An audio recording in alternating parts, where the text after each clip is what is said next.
Antes de las 6 de la tarde del 1 de abril de 1991, aquí en la sala N11 del Campus Oriente de la Universidad Católica, terminaba la que sería la última clase de Derecho Constitucional de Jaime Guzmán Errázuriz.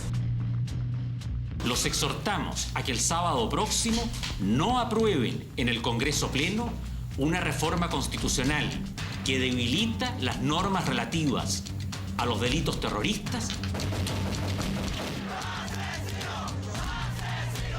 Ha sido asesinado a plena luz del día un senador de la República, líder indiscutido de la oposición.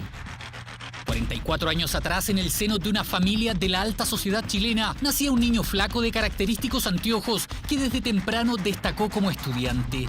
Jaime no tenía ningún temor en decir lo que pensaba y en decir lo que sentía. Decía que nunca uno en política debe ser esclavo de su imagen, en que uno dice lo que a los demás les gusta escuchar. Sin desconocer la responsabilidad que puedan tener los militares que hayan incurrido en violaciones a los derechos humanos, yo sitúo la responsabilidad principal de esos hechos en los dirigentes del gobierno de la Unidad Popular. Era un gran polemista en televisión, una retórica muy fuerte y una capacidad de convencimiento carismático que uno reconoce. De profunda formación católica, primero en los Sagrados Corazones y desde los 16 años como alumno y hasta el día de su asesinato, como profesor en la Escuela de Derecho de la Universidad Católica. En esta sala de la Escuela de Derecho, la N11, realizó su última clase de Derecho Constitucional a alumnos de segundo año. Era todo normal. Durante la clase no hubo ningún indicio de que alguien intuyera, sospechara o tuviera algún presentimiento. Pero ayer se quedó más de media hora. Más de media hora se quedó. Y él conversó con un profesor y luego salió. Y luego se fue. Incluso estuvo conversando con otro alumno.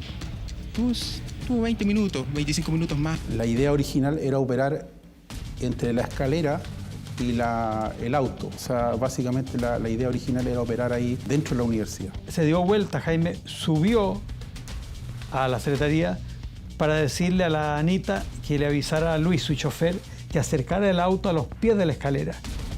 Se jugara la posibilidad de que doblara a la derecha y no a la izquierda. Y efectivamente dobla a la derecha y cometen la operación ahí a un costado del semáforo. Nos da la información de que una bala solamente le habría rozado un brazo y que estaba bien.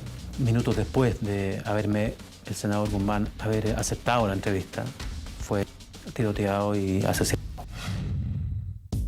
La adolescencia de Jaime Guzmán coincidió con el gobierno de Jorge Alessandri Rodríguez, a quien admiró y conoció años más tarde como presidente de la Juventud Alessandrista. En la Universidad Católica fundó el movimiento gremial y a sus 27 años vio cómo Salvador Allende Gossens arribó al poder. La diferencia entre este gobierno y los anteriores es que nunca estuvimos más sostenidamente en descenso que ahora. En el pasado en Chile había habido etapas mejores, etapas peores. Y malas.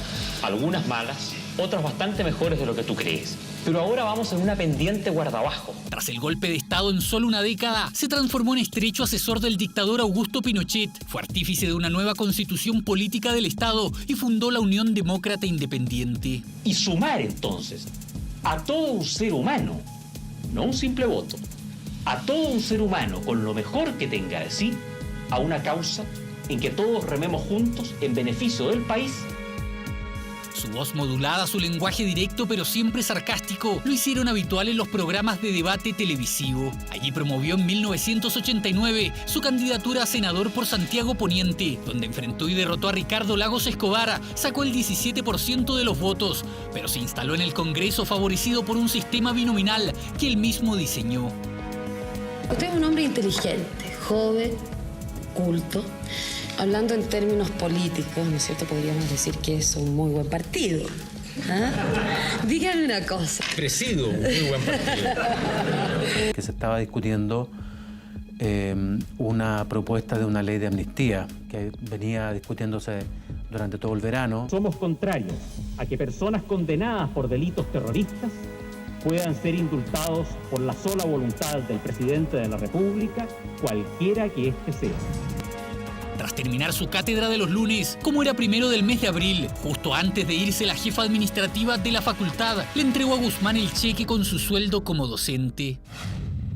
Una pieza clave para conocer lo ocurrido ese día en el Campus Oriente es el interrogatorio de la policía tras detener un año después a Ricardo Palma Salamanca. Yo estuve presente en ese interrogatorio junto con el comisario Barraza y 2 funcionarios más. Yo le planteé que era un absurdo, porque se dan cuenta, es una zona bastante despoblada y se va conociendo la inteligencia este tipo no. El audio existe, no sé, dura varias horas, más de 2 horas debe durar. Y ahí está todo el relato. Yo había previsto que se dio cuenta. ¿Cómo se dio cuenta?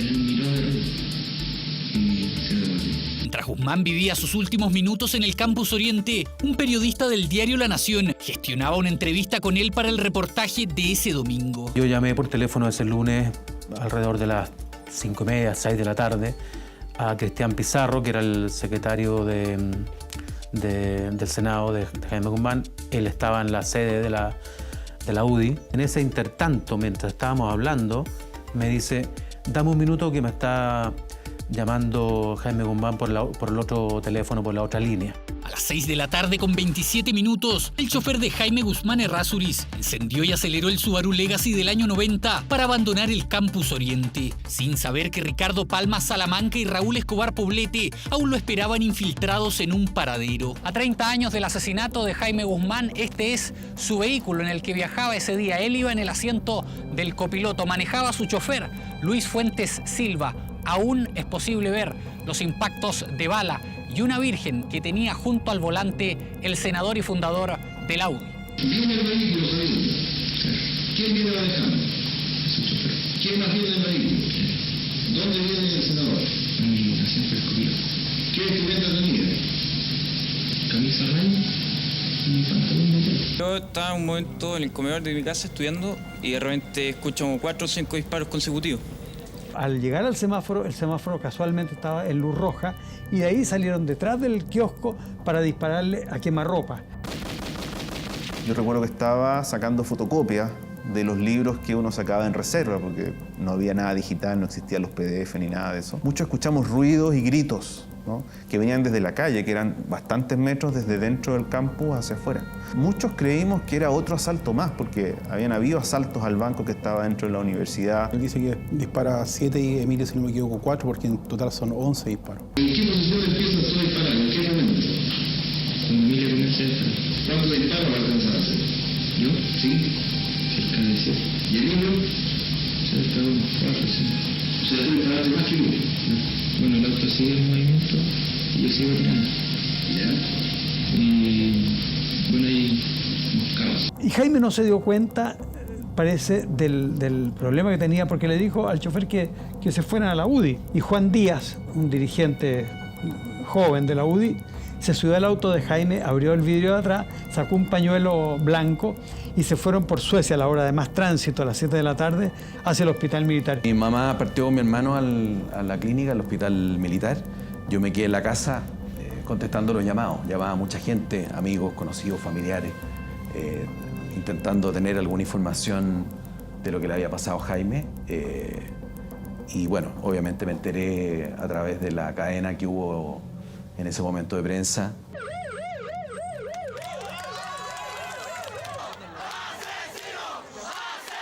Las lesiones sufridas por el senador Guzmán fueron de tal gravedad que, no obstante los esfuerzos médicos desplegados, no fue posible controlar la severa hemorragia que lo condujo a un shock hipovolémico, el que provocó su deceso.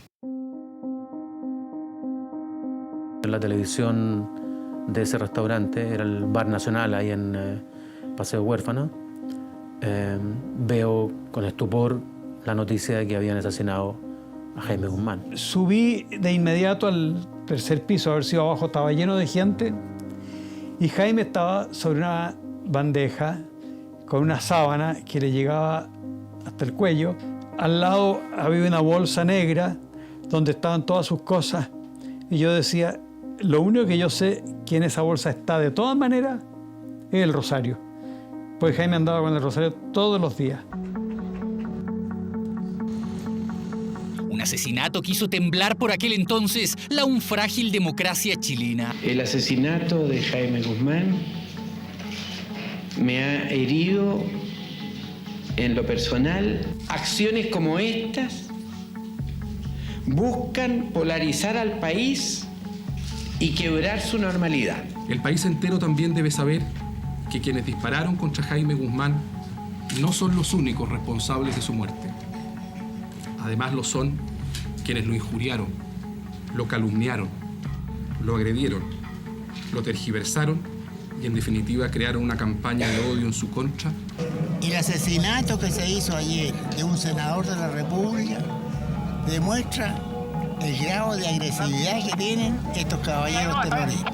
Y bien claro, asesinato, no es muerte, como dicen por ahí. Que este atentado al senador Jaime Guzmán no es de 2 o 3 personas que lo realizaron.